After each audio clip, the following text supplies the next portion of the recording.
Donc là, on va faire la correction du 15, page 212. La question, c'était représenter le représentant, excusez-moi, d'origine A du vecteur U. Donc, quand on dit un vecteur d'origine A, ça veut dire qu'on va partir du point A et on va faire la translation de vecteur U. Alors, qu'est-ce que je vous ai montré hier?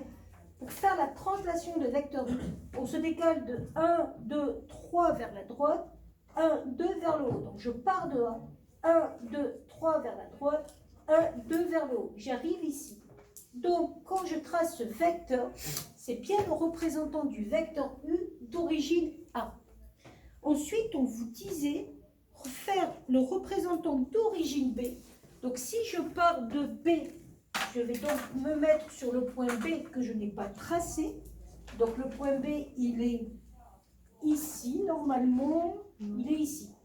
Le point B est ici. Donc, je vais partir du point B et il faut que ce soit un représentant du vecteur V. Si vous remarquez le vecteur V, il part de là, il arrive à là. On s'est décalé de 1 sur la droite, puis on est descendu de 1, 2, 3. Donc, je me décale de 1 sur la droite et je descends de 1, 2, 3. Ici, j'ai le même vecteur qui se reproduit. On le voit, vecteur U, vecteur U, vecteur V, vecteur V. Troisième construction, vous voulez le représentant d'origine A. Donc, je vais partir de A, cette fois-ci du vecteur BA. Le vecteur BA, il est ici.